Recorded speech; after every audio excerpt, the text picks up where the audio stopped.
Okay, good afternoon, everyone. I want to welcome you to class. I want to apologize for yesterday. I had something come up at the last minute that I had to take care of that would have prohibited me from having class at the normal time. I hope everyone was able to see the recording of the most recent lecture there for Chapter 1.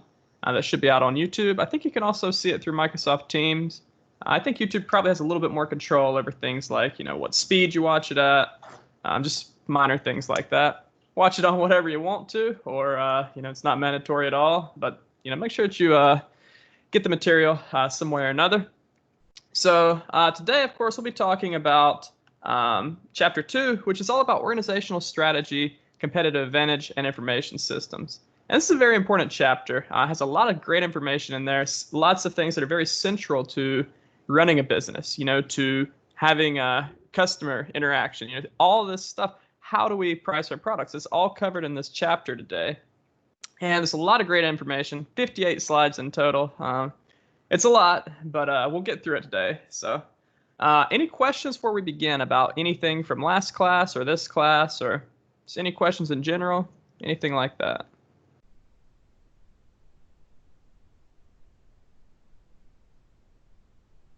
Certainly feel free to leave it in the chat or unmute your mic, and if you need to interrupt, that's fine.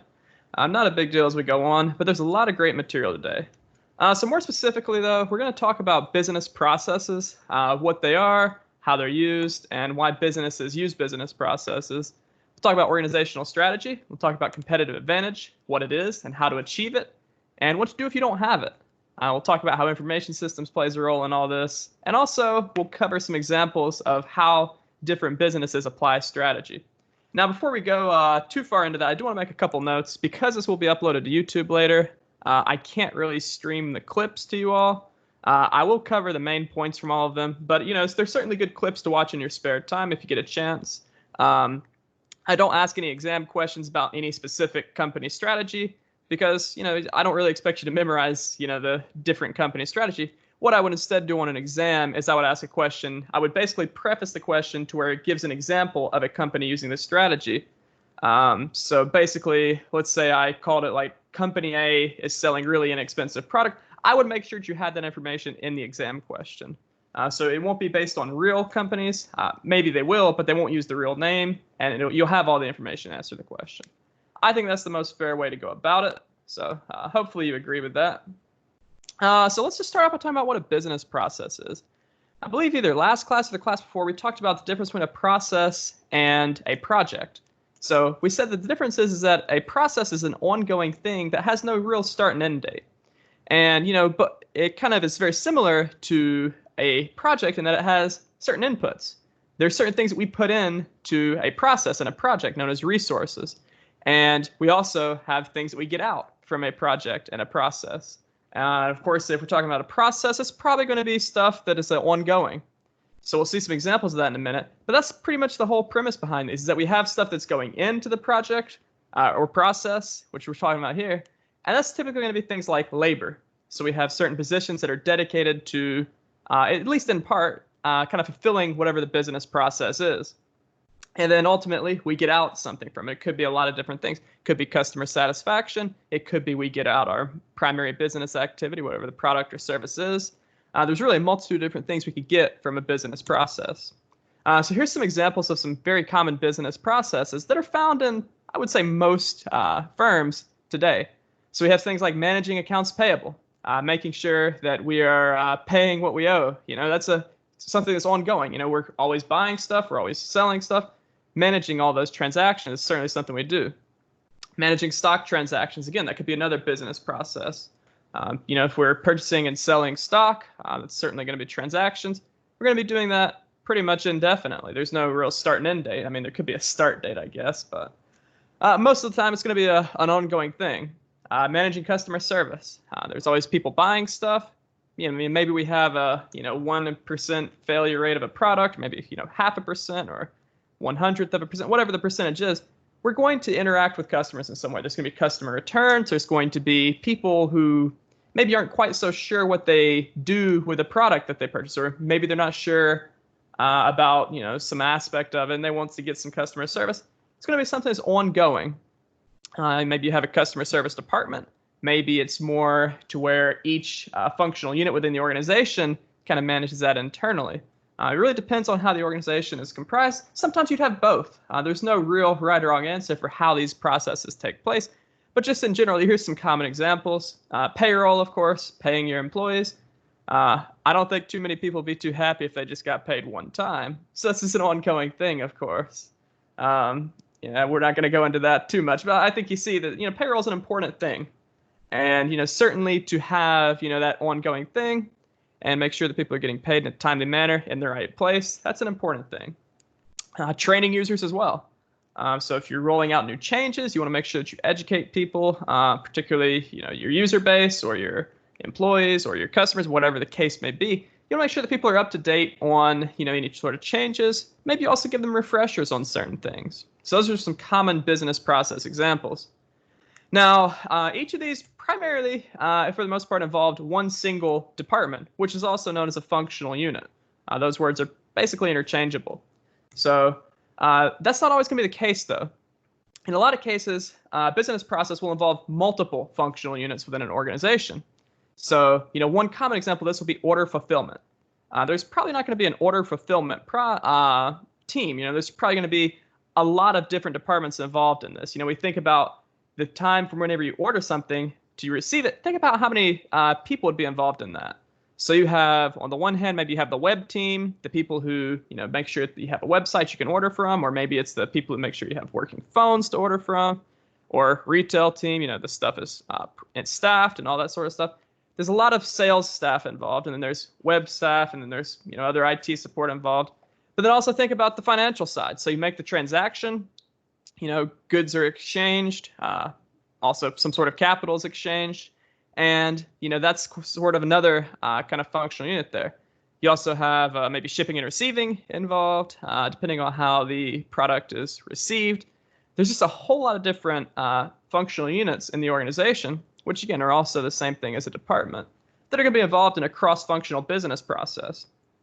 So that's really the only distinction here, is that a traditional business process is going to have one, but it could also have multiple function units involved. It's just traditionally when we think about a business process, we would tend to think of it as having one single functional unit involved. So it's kind of like you have a rectangle. A rectangle, this is not a trigonometry class or anything, but or geometry, I guess that would be. But certainly, the basic requirements of a rectangle are that you have 4 lines with 90-degree angles between them. But, the lines don't have to be equal. 2 of them are going to likely be equal, I think. And I might be giving you the wrong definition of a rectangle. But it's a case where you can think of the business process as the rectangle. And you can think of a cross-functional business process as a square. It's a more specific type of functional process in which it's involving multiple functional units within an organization. So that's all there is to it. But, IS is going to play a very large role in these sorts of processes.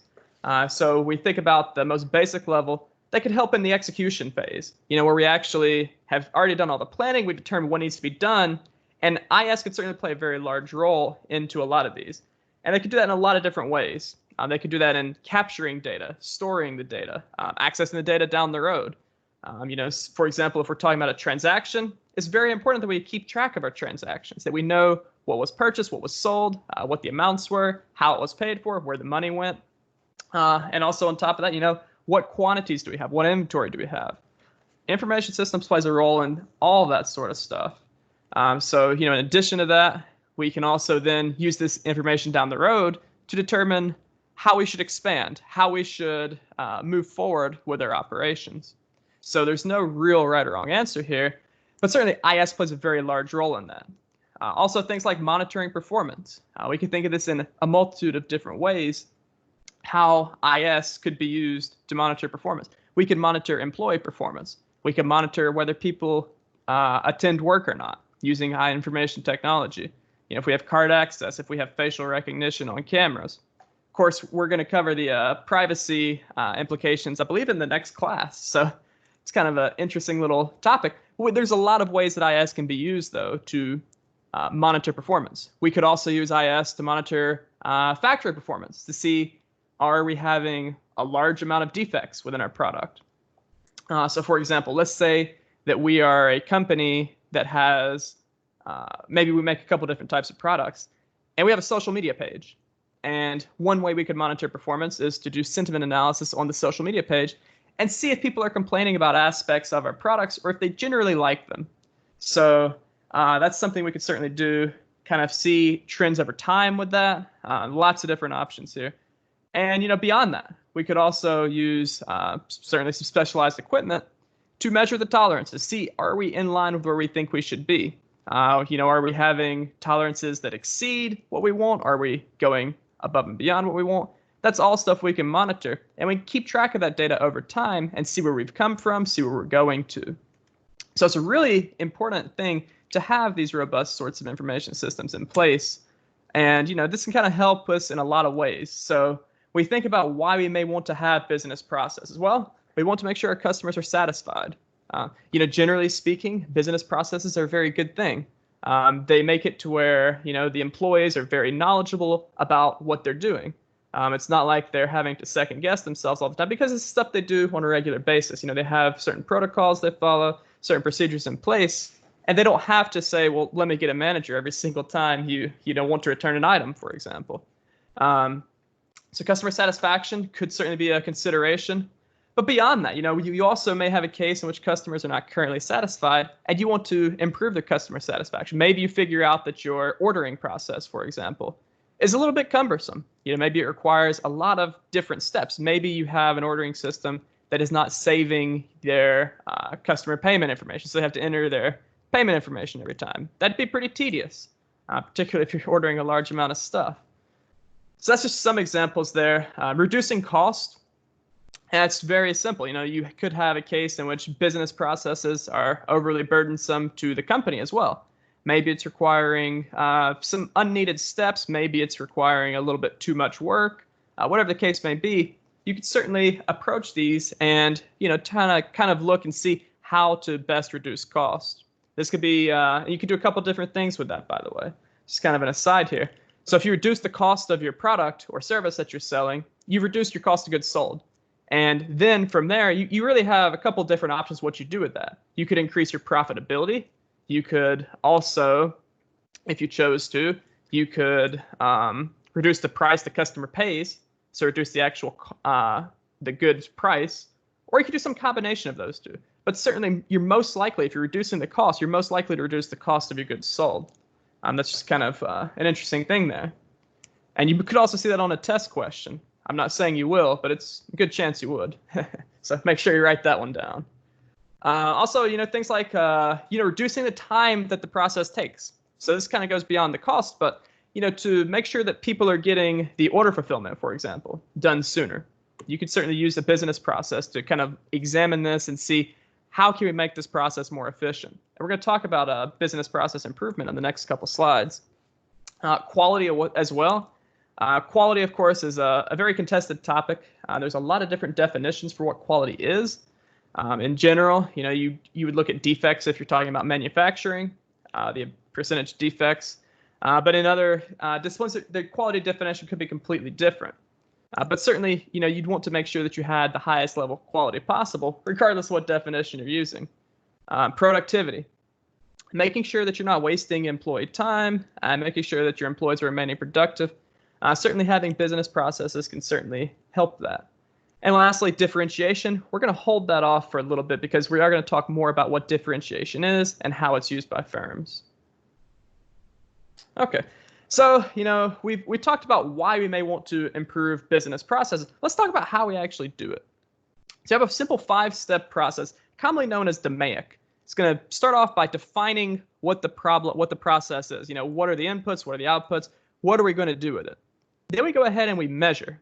So we say, what are the key performance indicators for this process? In other words, if we have this process, how do we know if it's going well, if it's going poorly? So if we go back to the order fulfillment, maybe we'd have order fulfillment time. Maybe we'd have order fulfillment cost. If we're talking about manufacturing, we'd probably have defects. We'd probably have cost as measurements that we want to see how the process is going. Then we actually analyze it. So we say, okay, we've measured, we want to see, what does this mean? So we go through and we look at the results and we see, are we meeting our requirements? Could we do better? Are we doing excellent already? We're likely not going to do excellent already. But that's certainly something we could run into there. There's always room for improvement, and that's what happens inside the improvement phase. We basically make an action and we try to improve upon it. So if we're trying to reduce the time that it takes to do an order, we would basically enact steps in this phase to actually reduce the time it takes to do an order fulfillment. So whatever the case may be. And then lastly, in control, we basically reflect on the improvements. We see, did these improvements make a substantial difference? Did they not make a difference? Did they make it better? Did they make it worse? And then we kind of go through this again. So this is a cycle, but it's certainly something that is used. And you'll see this kind of thing throughout the semester where we'll have something where you first define what the problem is. You talk about what is important to determine how you're doing. You actually look at how you're doing. You make improvements, and then you reflect on it and see if it made a difference. So if there's any questions, certainly let me know. But yeah, so this next video right here is about Michael Porter. He's talking about competitiveness and what it is. This is a very well-renowned professor at Harvard. He's basically the father of competitive advantage, as well as many other topics that we're covering today. Great person. I would caution you all, if you do choose to watch this video on your own time at some point, I'm only really recommending the first 40 seconds of the clip. He does go into some political ideas that I'm not necessarily for or against. Just kind of letting you all know that up front. But certainly the first 40 seconds or so, he's talking about competitiveness and how firms and countries as well can achieve competitiveness and can compete globally. So it's a really great video. I'd highly recommend it if you get a chance. Okay, so speaking of that, competitive advantage is a very important concept in this chapter. I don't put very many definitions on the slides because I think definitions, as long as you understand what the word is, I don't really necessarily care if you can regurgitate a definition. I'm never going to ask you a test question, what is competitive advantage? I'm going to see, can you apply it? But in this case, I think it's important to read this definition off. So I'm going to go ahead and do that. It says, any assets that provide an organization with an edge against its competitors in some measure, such as speed, quality, or cost. I guess I read that a little backwards, but that's okay. So yeah, the whole concept behind competitive advantage is that you have something that you're able to use to where you can achieve basically more success than your competitors. So it's very important. There's a lot of different types of this. So we kind of go through these. Superior quality. We're going to talk about these in a little bit more detail in the next couple slides. Basically, we have a product that has higher levels of quality. Superior efficiency. This could be a lot of different things. Typically, we think of efficiency as being, not having a lot of waste or fraud within the process to basically produce the good or service. Superior innovation. It's going to be having some sort of technological advantage, maybe some new product or service, completely new category, something just blows everything else out of the water. And then superior customer responsiveness deals with having good customer interaction and making sure that customers remain satisfied and all that. So let's talk a little about quality. I talked about this in a last couple slides where I said the definition of quality is a little bit ambiguous. There's not necessarily one single definition you can point to and says, this is the definition of quality we're going to go with. So let's go ahead and put it in the chat here. What do y'all think? Which one has better quality? A McDonald's hamburger or a custom-made steak? Feel free to speak up or do whatever. I just want to see what you all think about custom-made steak. All right. I would say the custom steaks. I got Jordan. And who else spoke? I'm sorry, I missed it. Kyle. Gotcha. Want to make sure you all getting credit for this, of course, and that will be 2 points. Who else wants to say their opinion? I would go with custom steaks too. All right, gotcha, Brandon. Custom steaks all the way. All right, gotcha, Rachel. Anyone else have an opinion about this? I say customer steaks also. All right, got it, Brittany. So we're talking about the quality. We're not talking about what you prefer. But just to clarify, I think all you were saying that custom steaks are going to have better quality than a McDonald's hamburger. Anyone else have an opinion on this?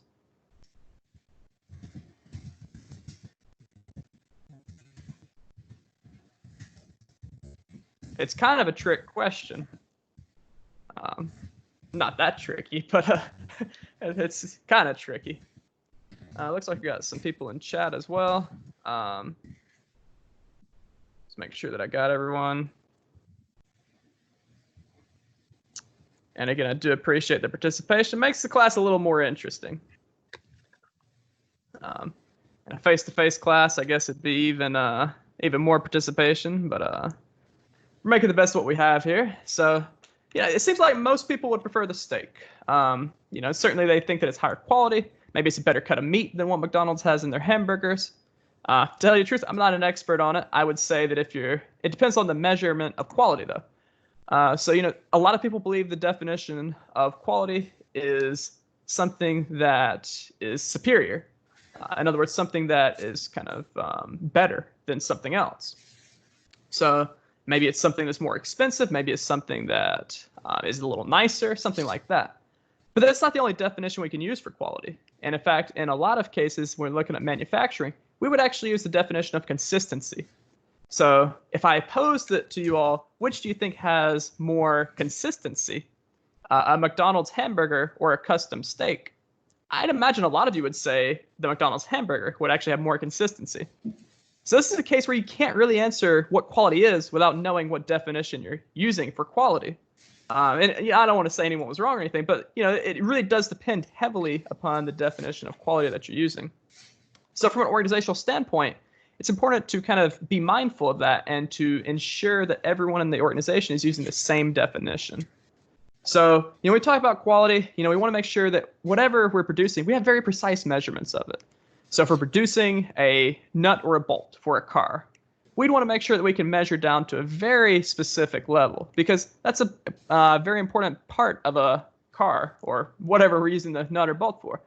In other words, if we're making it too large, it's not going to fit on the thing. If we're making it too small, it may still, I think I got that backwards. If the nut is too large, it may fit, but it won't actually, screw in and be functional. If it's too small, it won't go on at all. We want to avoid that. We want to avoid having any sort of waste. So we have very precise measurements. We track these over time, and we make continual improvements. So when we talk about continual improvements, there's actually a Japanese word that's very important. It's called kaizen. And kaizen is basically continual improvements. It's very common in manufacturing in particular to focus on this and to see how can we continually improve our goods and services that we're selling. And we do this by, having an atmosphere that kind of enables us to make these continual improvements. And this is enabled through things like performance tracking, quality control. All these play a large role in ensuring the quality if we define it as consistency. So if we define it in a different way, we'd actually be talking a little bit more about differentiation. So I just want to make sure that's clear to everyone. Any questions about that?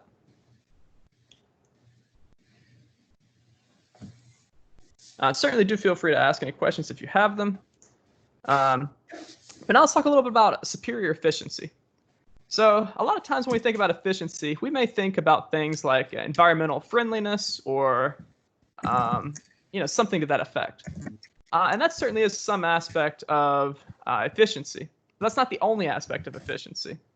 So we're talking about efficiency in this context. We're typically going to be talking about reducing any sort of wasteful spending. So one of the best ways to do this is with what is known as an accounting information system. And an accounting information system is pretty straightforward in that what it does is it measures, well, it doesn't necessarily measure. It basically has an accurate picture of the flow of money throughout an organization. So each and every transaction is accounted for, what's inside of what account is accounted for, what withdrawals, what deposits, all that is accounted for. And we can pretty easily run basic queries to determine, is there any waste or fraud happening within this entire organization? So each and every account that we have does, in fact, kind of use that. So that's certainly one way we can ensure that we don't have as much waste and fraud within our organization. Another way we could do that, I guess, would be have something like some sort of anonymous reporting. It's very common. We'll talk about this in the ethics chapter in the next class. But have some sort of anonymous reporting to where employees can basically report any sort of wasteful or fraudulent behavior that they observe. And that's something that is going to be a little controversial, but it's something that could happen. Okay, so now we're going to talk a little about superior innovation. And in superior innovation, we're typically going to be talking about some sort of innovation that is something that completely blows everything else out of the water and something that we have never seen before. So a lot of times this can be done with technological innovation. But that's not the only type of innovation we could have. We could also innovate with our processes. We could make our processes more efficient than what other firms are able to do, and that'd be another innovation. We could have a service that no one else can do. That could be another innovation. We could have products that no one else can do. And we will give examples of all these inside of the next half a class, basically. But basically, we can innovate and we have superior innovation that allows us to achieve a competitive advantage. In other words, we can either offer a vastly superior product or service to what our competitors can offer, or we can offer the same product or service they can offer, but at a lower cost. So that'd be a huge advantage for us because we can either improve our profitability or we can reduce the cost that we're charging our customers, or some combination of those two. So let's talk a little bit more about superior customer responsiveness here. This is going to be achieved by basically reaching out to your customers. So we have marketing strategies we use. Maybe we use social media accounts. Maybe we're soliciting direct feedback in some way. And we also could use different types of products. So that's getting into the differentiation strategy. We're going to talk about that in just a little bit here. So as we kind of talk about this, a lot of this relates to manufacturing. And I don't want you all to think that this is the only, that like every single company in this chapter is a manufacturer, because they're not. But certainly within the manufacturing, there's a couple approaches that I think are of note that should be discussed. And the first one of those is going to be mass production. And in mass production, what happens is we're able to achieve economies of scale by producing large quantities of nearly identical, if not completely identical, product or service. And that contrasts a little bit with something like flexible manufacturing, where we're basically making stuff at a very more boutique level, and stuff is highly customized. But there's an option that I think is really interesting, and it's used a good bit in certain technological products, like mass customization, where you're making the shell of a product basically in mass, but you're allowing for certain predetermined customizations to take place. So one common example of this, of course, is going to be a laptop computer, a desktop computer, where you get, certain models, and maybe certain elements of that are going to be kind of set in stone. Maybe the screen would be set in stone. Maybe the form factor would be set in stone. But you can make certain customizations to it. Maybe you could change the processor. Maybe you could change the RAM. Maybe you can change the storage capacity. All those sorts of things you may have the ability to change and make them more customizable to fit individual needs. Cars are the same way. You certainly have different models of car. And then, you also have the trim levels on top of that. So that's another example of mass customization. Can anyone think of any other examples of mass customization?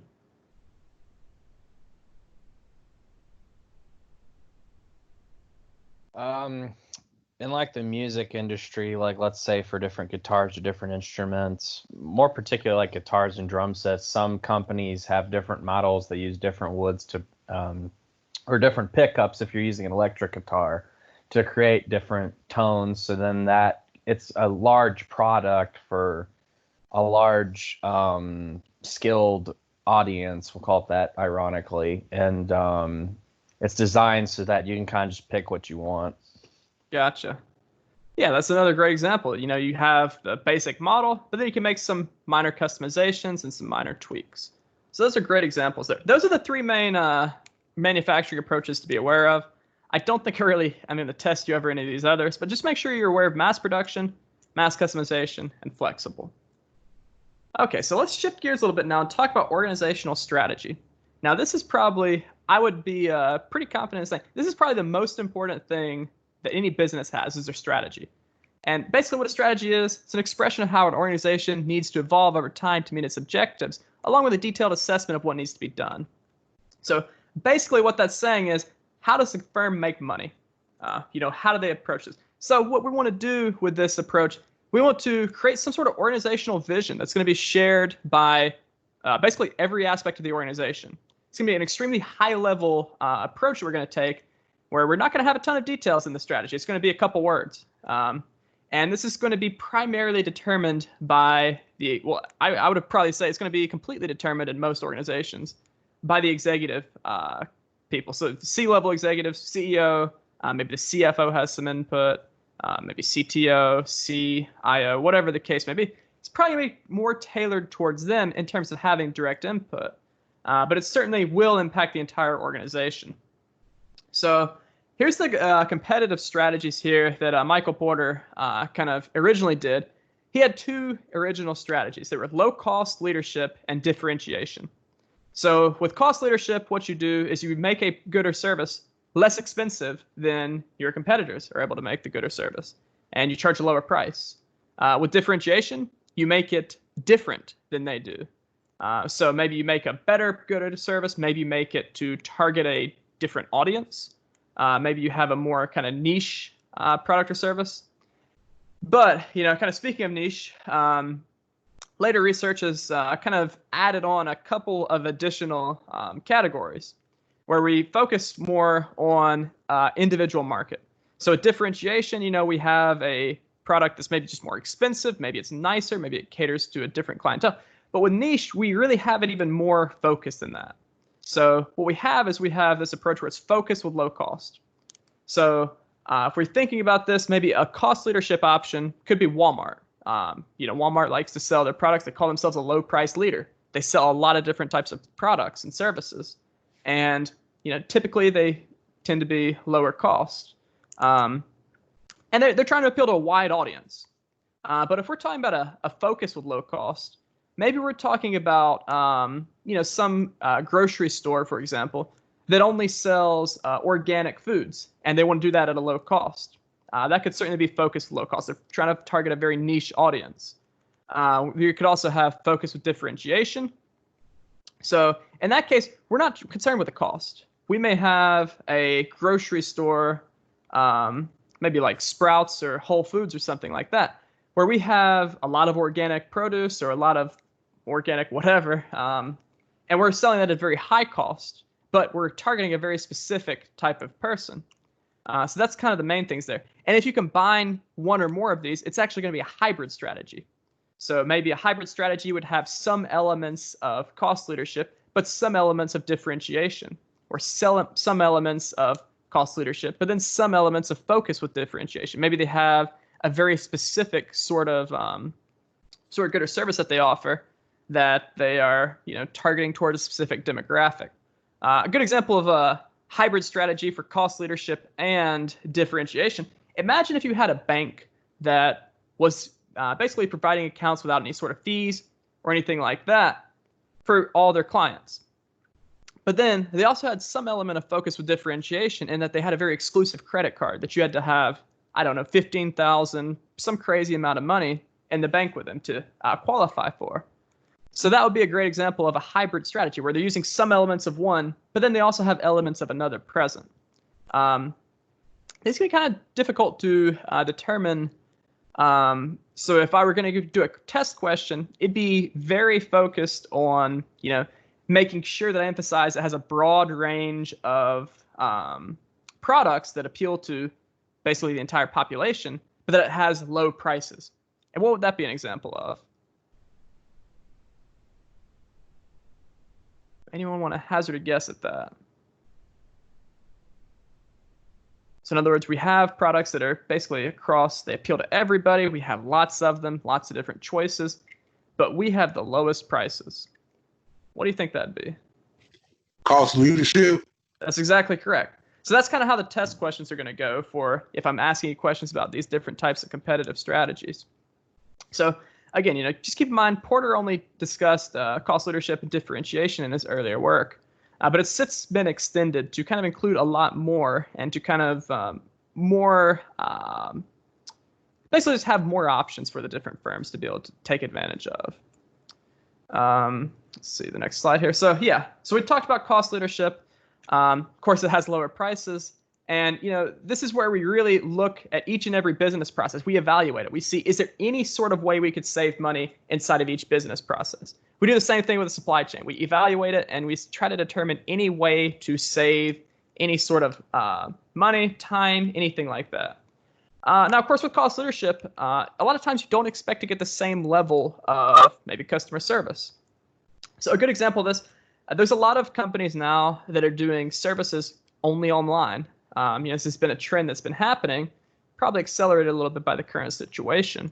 But by and large, it's certainly something that has been taking place for the past decade at least. A lot of banks are only online. They're offering, completely free accounts. But the flip side is that you don't have any physical branch locations to visit. That could be a cost leadership case. So to some people that matters. Some people they're willing to pay a little bit more, and they're willing to use a firm that focuses on differentiation. And of course, differentiation, we're going to have products and services that are going to be a little bit more unique. Something you couldn't just get at maybe Walmart, for example. But that does come with some higher prices sometimes, probably most of the time.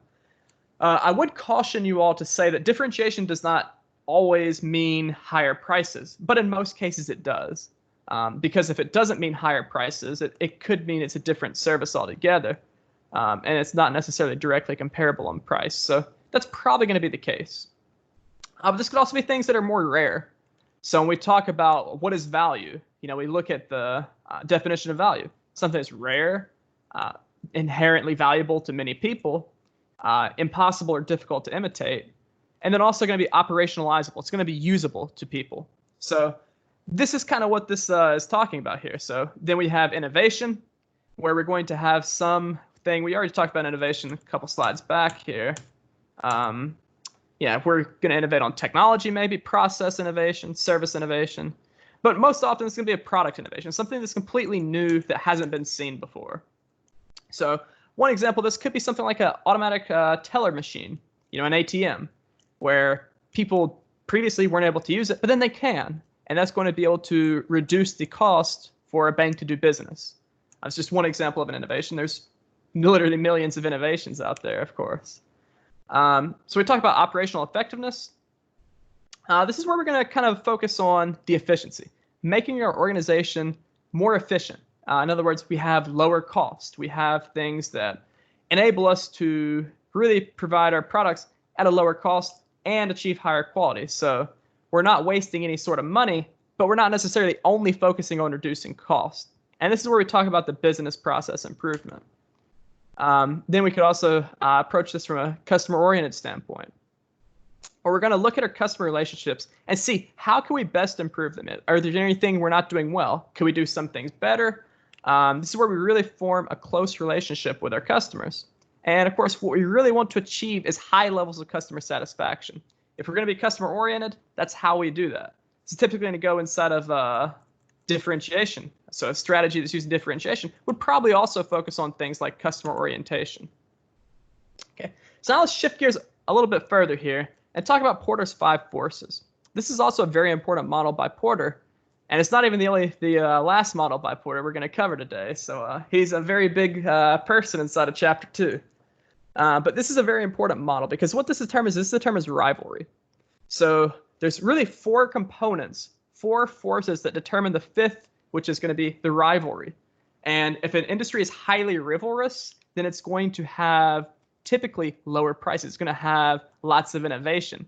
If an industry has really no rivalry, then it's not going to have hardly any. It's going to have typically higher prices. It's going to be less inclined to make themselves more efficient, in other words. So, at the basic level, one of the main factors that drives rivalry is going to be threat of entry. If there's a very high threat of entry, it means the barriers to entry are going to be a lot lower. So that means that there could be a lot of firms that would be willing to maybe expand, maybe firms that could form to basically exploit the market in a way. Exploitation in this case is not negative. Typically, it has a negative connotation. But the whole purpose here is that we're saying that firms are more or less likely to enter. So in other words, we have some amount of market players right now, but that number could increase or decrease depending on the threat of entry. Buyer power, that's basically saying how many options do buyers have to determine, to basically purchase from.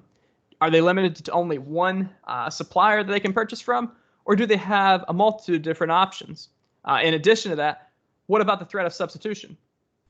So in addition to threat of entry into the exact market, there could also be cases in which there could be substitute goods or services that basically do the same thing that our current good or service does. They're not technically the same, but in all effect, they are the same. And then lastly, supplier power. So as a firm that's within a market, we're going to purchase goods and services from other firms as well to enable us to do whatever we do. So maybe we are a internet service provider. Let's just run through this as an internet service provider. And, if we're thinking about this in the basic level, threat of entry for an internet service provider in 2020 is probably pretty low. Let's face it, there's a lot of regulation that companies would not be enticed to comply with. If you're not already within that industry, it's not necessarily the most attractive industry. There's a lot of regulation. There's pricing regulations. There's tons of regulations to, make cable, to hang cable if you want to hang it. If you want to bury it underground, there's regulations for that as well. It's very costly. It's huge. In addition to that, in addition to the regulations, there's also going to be huge upfront costs that you would have to pay to do that. You're talking to serve maybe a town the size of Starkville. You're talking hundreds of, probably at least tens of millions of dollars worth of investment up front before you saw anything. So that wouldn't be something that would be very attractive to most other firms if you're not already within the industry. Buyer power, that's going to be kind of difficult to determine because typically if you're only talking about residential internet service, you probably don't have that many options. You may have one other. So your buyer power is going to be kind of low. But at the same time, there is some threat of substitution. As we continue to see 4G technology improve and we also see 5G technology rolling out, it's very possible that we could reach a stage in which maybe there's going to be a very high threat of substitution. Right now, I'd probably put this about a medium level. If we begin to see mobile data plans that offer unlimited data, then it's going to be high. If we see a satellite provider provide reasonably fast internet at an affordable price with minimal latency, it's going to be extremely high. But right now, I'd probably put this at medium. In the future, next 5 years, it's very possible it changes to high. And then lastly, supplier power. For most of the products or services we're going to be using as an internet service provider, we're only going to have about 4 or 5 different suppliers to select from. And with that in mind, that's not going to be a lot of different options for us to use. So it's going to be pretty high on supplier power as well. If we only had 1 or 2 suppliers, it'd be even higher. If we had a couple hundred, it'd be very low. It's all about how many suppliers we have the option to, basically purchase from. So overall, I'd say the rivalry is going to be kind of medium. Certainly the threat of entry is going to reduce the rivalry. It's going to increase prices in that way. But on the whole, it's probably going to be pretty medium. Does that make sense to everyone, this whole Porter's 5 forces model? Let me know if there's any questions about it. Certainly happy to address them.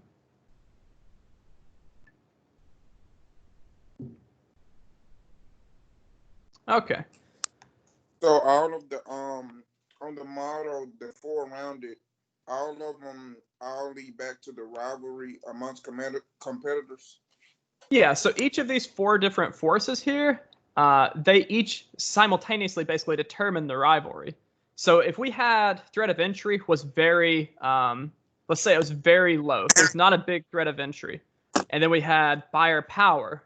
Let's say that buyers really don't have much power at all. Then we had a minimal threat of substitution. Whoops, didn't mean to click. We had very amongst competitors, that's a force by itself as well. Yeah, that's where the 5th force comes in. The 5th force is the rivalry. Okay. So basically, if supplier power were also very low, we'd have basically the least rivalrous industry you could imagine. Basically, we're saying that no one can join the market. No one can basically not use the market, especially if we're talking about a good or service that has inelastic demand. We basically have an industry with zero rivalry. Great question. Any other questions?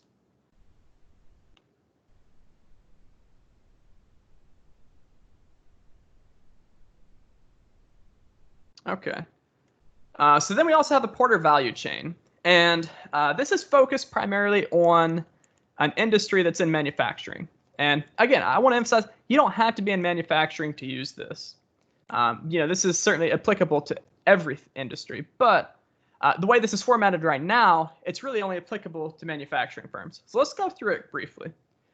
Basically, what this is saying is that we achieve our competitive advantage with 2 different options. We can either achieve it with primary business processes.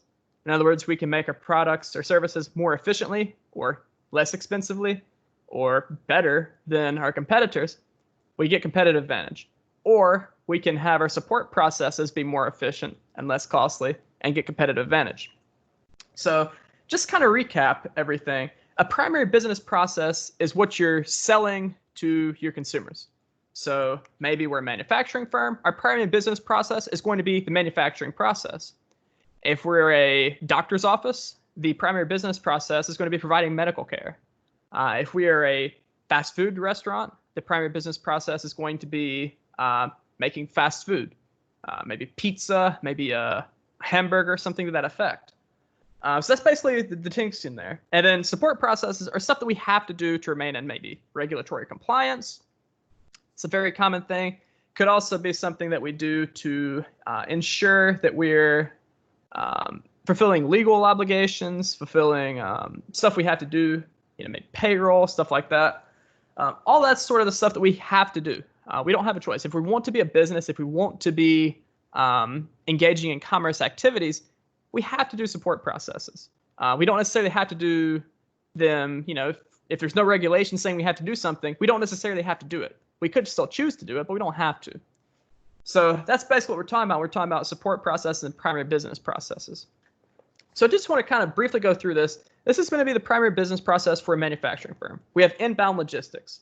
We have goods and services that are coming into our firm that we use to then basically do our operations. This is where we actually manufacture the good or service that we're selling, which for a manufacturing firm is probably going to be a good. So we would do it all there. Once it's finished up, we have outbound logistics. How are we going to ship it to our customers? That's what's going to be happening there. What are our quantities, stuff like that. Then, of course, we have marketing and sales. This is where we actually sell the product. We say we have our advertisements and we have a sales team, and that's where the sales take place. And then lastly, once the product is sold, there's going to be some level of service that we have to engage in. So maybe maybe your customers have an issue with some of the product. Maybe they need a refund. Maybe they need to exchange something. Maybe they ordered the wrong thing. Whatever the case may be, that's all going to happen within the service. And if we were thinking about this in a different context, let's say we're not a manufacturer. Let's say we're instead a doctor's office. So our inbound logistics is going to be quite different. We talk about what are we going to get? We're going to get medical equipment in. We're going to get maybe some training as well. Maybe some up-to-date medical journals, something like that, where we can make sure that we're providing our customers with the best level of care they can receive. We have the operations. That's going to be where we would actually see our patients. And then we have outbound logistics. That would probably be things like where we, I don't know what outbound logistics would be for medical. Probably getting rid of the medical waste, maybe, writing prescriptions. Yeah, that's probably about the best example there. But for marketing and sales, that's going to be where we're putting out our advertisements. And again, we're getting clients and we're booking clients. And then lastly, service. After the fact, maybe the customers or patients in this case would have an issue or something, and they'd call us up and they'd certainly resolve the issue. So that's basically what we'd see. Support processes, a little bit different. Support processes, again, stuff that you have to do.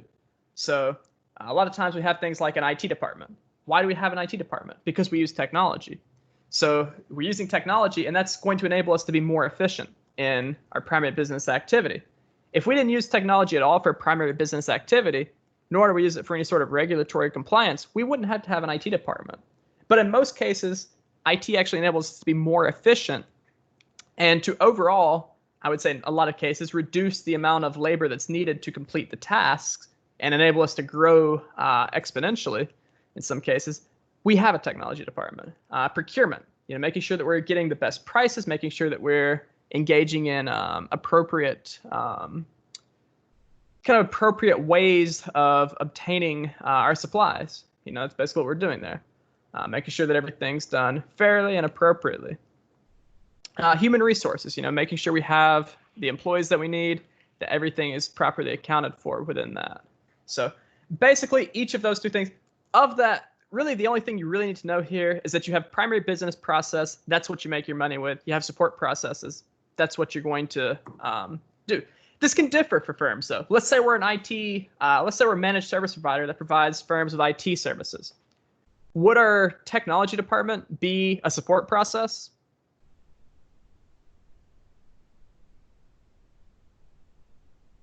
It's kind of a trick question. It would and it would not. We'd have an internal IT department in most cases, and then we'd have our external primary business would be our actual employees that are providing other firms with IT services.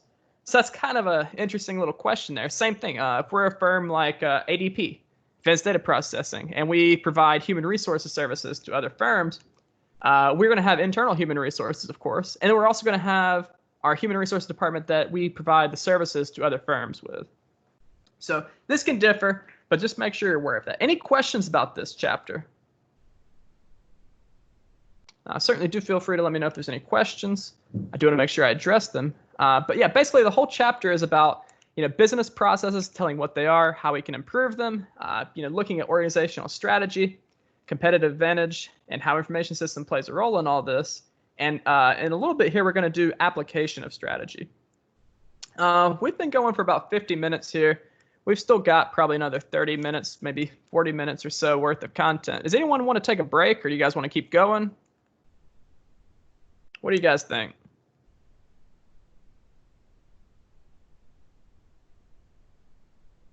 Anyone want to take a break here? Well, certainly if you want to take a break, certainly feel free to. And, I guess you could watch the little parts you missed later. It's not going to be a big deal. But for now, I'm just going to go on. So what we're going to do in this chapter here, unfortunately, there are several videos that we're not able to watch due to, I don't want to get any copyright issues or anything like that. So we're going to look at this organizational strategy, and we're actually going to see specific examples of this. So basically what we're going to do is we're going to look at applications of organizational strategy, applications of competitive advantage, applications of information systems as well. So this is going to be where we focus a lot on the actual application of things. We didn't have a lot of examples in the last chapter. That's because there's a lot of examples to have. So in a typical semester, I'd actually split this between 2 class periods. But because it's a summer class, it's going to be condensed a lot. So you're going to get the same material just in a slightly longer class period, I guess. So anyway, first I want to talk a little bit about the S&P 500 index. Basically, the only reason I'm bringing this up is to show the effect of major strategy changes or major company strategy, because it's important to have some baseline for what the economy as a whole is doing, and that's what the S&P 500 basically tells us. It's not the only indice, but it's certainly a major indice within the financial market in the United States to show what are major publicly traded firms doing. This basically gives us some proxy of the economy as a whole. So if we're in a period of decline, like we see here, early 2000 or late 2008, early 2009, it's a recessionary period. The economy as a whole was decreasing then. Then as we move toward, it looks like 2011 and up, we've been pretty steadily rising. Might be some minor troughs there, but certainly nothing major. So we've seen pretty substantial growth in that time, and we've seen even more since I captured this screenshot. Of course, we've unfortunately also seen pretty substantial correction regarding the current situation. So that's certainly something to keep in mind. So Best Buy, this video right here, basically what it talks about is how Best Buy approaches their strategy. And they talk about they want to have cost leadership strategy. And the reason for that is because they want to enable customers to have a reason to shop at Best Buy. So they have a policy where they're talking about, we can have customers pick up a product in 15 minutes from our store. It's already ready. And whereas if you buy it from a competitor like Amazon or like eBay or Newegg, something like that, you may be waiting a couple days to receive your product. And they also talk about selling $99 televisions and how they make money off of that. It's a really interesting video. I'd highly recommend you watch this one in particular if you get a chance. But basically, like I said, their whole strategy is cost leadership and maybe a tiny bit of differentiation in that they're a physical retailer. But I don't think that's really sufficient to say that they're a differentiation just because they have a physical retail presence. So it's an interesting video. And you can see here that around the time they made a lot of these changes, they got a new CEO around 2014. And they've really done a lot better than the S&P 500 in that really 4-year period there. They've gone from being, about $25 a share to being almost $75 a share. That's certainly a lot better than the S&P did during that period. So their strategy worked well for them. Now I have Blockbuster. This isn't really so much their strategy as they're trying to, this is 2007, they're trying to show that, you can get your movies instantly. You don't have to wait for them to come in the mail with Netflix. Unfortunately, that didn't work out well for them. We don't really have a lot of physical spaces to rent movies anymore. We do, of course, have Redbox, but the question is how long will that continue? Optical devices are going to be they're less and less common. So a lot of computers don't have an optical drive anymore. And just to clarify, an optical drive is a sort of drive that uses a laser to read it.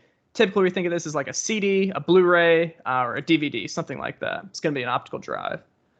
So yeah, they're kind of poking fun at Netflix, and Netflix is around and they're not. So we see that they were delisted in 2010 from the stock market, and then later in 2010 they actually went bankrupt. They declared bankruptcy, and there is still one Blockbuster remaining. I believe it's either in Alaska or maybe Oregon, and it's a whole experience if you ever go up there. I've never been, of course, but I've certainly heard that they have not just Blockbuster, but it's like they're kind of, in some way, they're kind of banking on nostalgia, for a video rental store.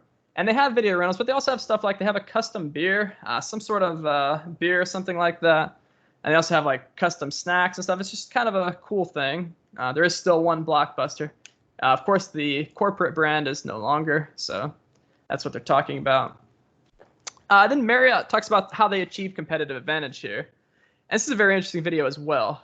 What happens is that you have this executive here, and she describes how Marriott is able to basically save money while also really a clever way. So let me just back up a little bit here. What they're doing is they're saving hundreds of thousands of dollars by having linen reuse programs. And they're having things like they're refitting a lot of the fixtures with things like CFL or LED bulbs to reduce the cost that they spend on electricity.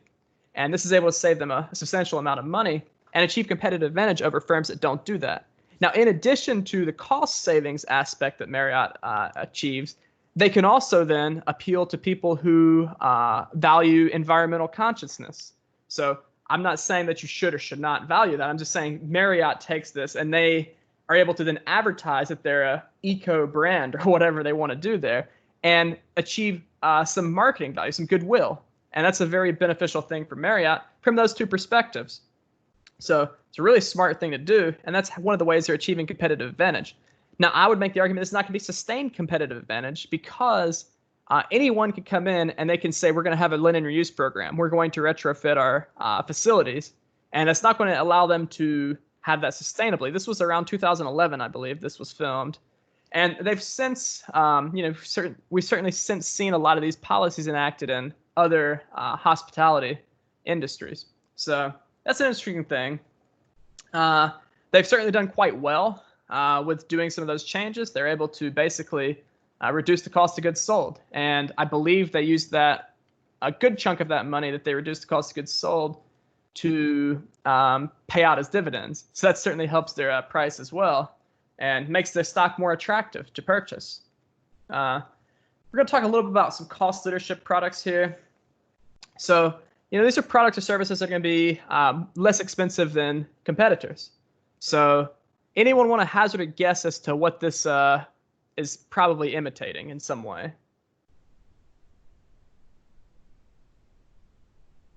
Anyone want to take a guess at that?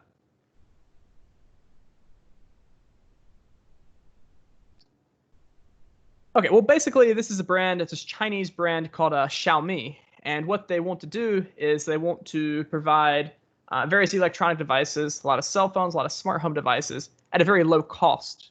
Of course, we're not going to get into the whole, is that something you should buy? That's certainly not at all what this class is about. But basically, this is just a great example of a brand trying to make low-cost goods. And, of course, they're able to produce their goods and services in China, countries where the labor cost is a lot lower. They're able to really kind of use a lot of the advantages that are available to them in that country to make a very inexpensive product. Again, I'm not recommending this in any way, just letting you know that's an example of a cost leadership. And then Walmart's strategy. We talked about this in the lecture, but we'll also talk about it again. Their whole thing is they have low prices every day, and they're basically the poster child for cost leadership. I mean, you cannot find a better corporation to be cost leadership than them. So their stock has done pretty well. It's done even better recently as they've been able to remain open throughout the lockdown, whereas other companies were forced to close during the lockdown. I'll let you kind of determine your opinion as to if you think that's good or bad, but certainly from an investor standpoint, they've really done very well. They've adapted to changing circumstances with technology, online shopping, site to store. They've adapted well with that. They've also adapted well with the current situation that we're in today. Cost leadership, another company like that, is Costco. Of course, they actually make most of their money on the membership sales. They make very little money. I think it's like 4 to about 10% they make on you actually purchasing their products or services. But basically, if you pay into their membership fee, that's going to do something where you're going to have a sunk cost fallacy associated with it. So you may be tempted to do most of your shopping at Costco because you say, well, I've already paid the $60 annual fee. So that's a very brilliant thing to do. And then it also enables them to have lower cost goods than other firms can. So it's an interesting thing to do. Certainly a strategy that's worked well for them. They've done quite well over the past 10, 15 years, and they've really been able to grow pretty substantially and sell a lot of goods at a very low price.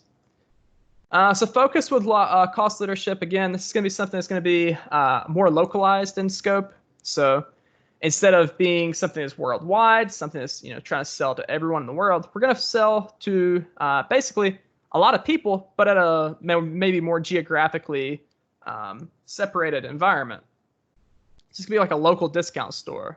That'd be a great example of a focus with cost leadership group, where they're going to have kind of a focused product that's going to be very inexpensive. And then differentiation. I think a great example of differentiation is going to be Apple. Apple prides themselves on products that are different.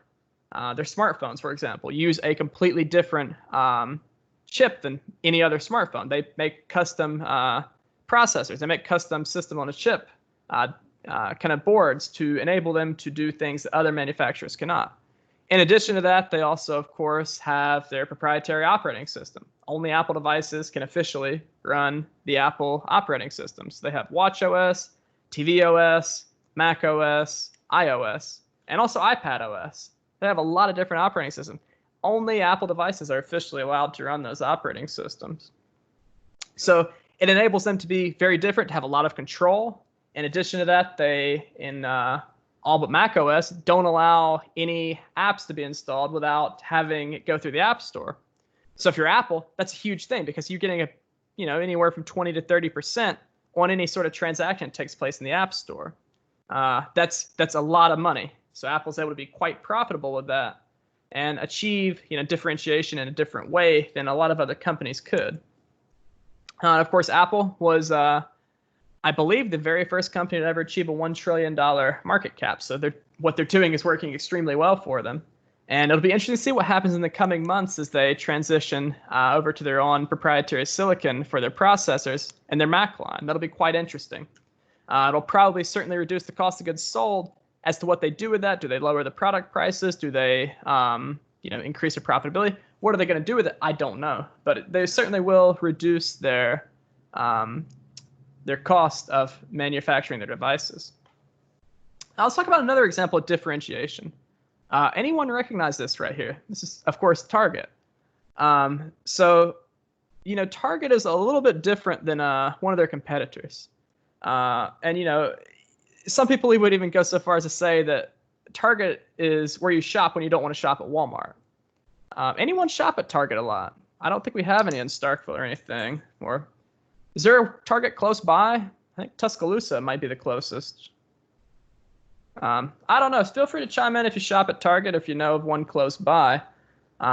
Maybe Columbus has one. I'm not real sure. But certainly the whole point of a Target, or at least a lot of people believe the whole point of a Target, is to have a place where you go shop for goods and services that maybe is not Walmart. And I'm not knocking Walmart at all, but certainly there's a large percentage of people who shop at Target to avoid Walmart. I think that's a fair thing to say. And, I don't personally do that. There's not one close by, and I like low prices, but that's just me. So yeah, I mean, certainly there's a lot of different choices, and that's what enables Target to be quite well. So does that work for them? Certainly, I would say so. I mean, look at their stock performance here. They're doing pretty well. They're doing even better at this moment. Like I say, haven't updated this in a little bit here, but they're doing quite well, and I believe they'll continue to do quite well. So this is a T-Mobile ad. If you choose to watch it, I only recommend you watch like 30 seconds of it or so. It's a very long video. I think it's like an hour long. And basically what T-Mobile is doing is they brand themselves the uncarrier. And what they did in around 2014 is they basically ended sort of long-term cell phone contracts, and they essentially moved everything to a place in which you didn't receive a subsidy to get a cell phone, and instead you basically paid up front for the device, but in return you got a lower cost of the plan. And when they did that, a lot of the manufacturers, or not manufacturers, a lot of the other cell phone providers did a similar thing. You know, we saw AT&T do that, we saw Verizon do that. This is really a move that really shook the market. So you can see right around 2014 when they enacted that, they've since done pretty well. They haven't necessarily done amazingly well compared to the S&P, but they did beat it by at least 10%, just kind of looking at this. So that's an important thing. What they did worked well for them. We used differentiation. We used Whole Foods as an example. They're selling a good or service, and they have a very different environment than a lot of other grocery stores would have. I've never been inside of one, so I couldn't tell you the specifics there. But yeah, certainly they have lots of organic produce, if that's something that's important to you. They have lots of organic other products, and I guess they also have kind of a different atmosphere. Maybe they have more employees available to help you. But the whole purpose of a Whole Foods is to be kind of a different experience, I think. So again, we're talking about focus differentiation. This is going to be some sort of local boutique store, something that's very going to be targeted to a very small area, and maybe also a very small clientele as well within that area. So they don't have to necessarily make a lot of transactions to really gain a lot of sales. We're talking sales in terms of dollars, not sales in terms of the amount of transactions. We could also see these in terms of highly specialized high-end brands. So within pretty much any industry, there's going to be some highly specialized, very expensive to purchase brands that are available. We're talking about food. Of course, there's going to be some very expensive food we can purchase. If we're talking about other things, there's pretty much going to always be some example of focus differentiation for any industry. So Uber actually has a very revolutionary information system that allows them to track things like who is riding at what times, and they can dynamically set prices. So for example, maybe from the hours of 10 a.m. until 11 a.m., Uber realizes that, man, not a lot of people are taking Ubers. So they have Uber drivers that are not really receiving that many rides. So that means that people are losing money. Uber's losing money for that time, and also the drivers are losing money. So to combat that, they keep track of the times and they adjust the prices accordingly. And in addition to that, they also are able to route drivers effectively and with minimal loss for things like traffic and anything like that. So they're able to basically maximize the time and the amount of rides that a driver can take. And that's been very revolutionary to them. They've done quite well. They did, of course, they're not profitable. So that's one of the reasons why their stock is a little bit kind of all over the place with the price. Keep in mind, they don't really turn a profit. They'll probably continue to in the next 5 years. I would say within the next 5 years, I would probably say they'll likely turn a profit. And, it's pretty common for a lot of newer firms. They recently had an IPO not very long ago at all. So it'll be interesting to see how this stock plays out. Keep in mind, this class is definitely not investing advice or anything like that. I'm just giving my kind of thoughts on it. Airbnb is another firm that uses, a lot of these technologies to enable them to sell goods or services that otherwise would not be possible for them to sell. So, for example, they don't really have any hotel rooms. They don't really own any of it. Maybe they own a few, but certainly the vast majority of the stuff that they rent out on their site is actually stuff that other people own. So it's like a hotel that doesn't have any rooms. yet they still enable you to stay somewhere. So it's kind of an interesting thing. A lot of controversy surrounding Airbnb in particular, where a lot of people are upset by Airbnbs. Locally in Starkville, not too long ago, I believe maybe January or February, they were discussing, they were at least considering ordinances to limit Airbnbs. And again, I'm not stating an opinion as to whether they should or should not, but it's certainly an interesting thing to consider because, Airbnbs, on the one hand, if you own the property and you pay the property taxes, there's certainly an argument to be said that you should be able to do whatever you'd like to with the property. But then there's the flip side, which is maybe your neighbors wouldn't be satisfied with you having random people in their neighborhood, basically people that they don't know. And, that's basically what the argument was in Starkville. I'm not stating what my opinion on that is. I want to be very clear. But certainly that's something that I don't remember what ended up happening with it, if they ended up passing any sort of thing or not. But yeah, so there's a lot of controversy with it, but it's a very interesting firm as well. So this is a clip from Seinfeld where they're talking about Radio Shack using their information system. And what they would do is they would ask for your telephone number whenever you bought batteries. And Kramer here was telling a little joke about that. Basically, the whole joke is that why does Radio Shack ask for your number when you buy batteries? I don't know. It's more funny if you watch the clip, but I can't really show the clip right now. So just kind of keep that in mind. And, there's a lot of issues with that.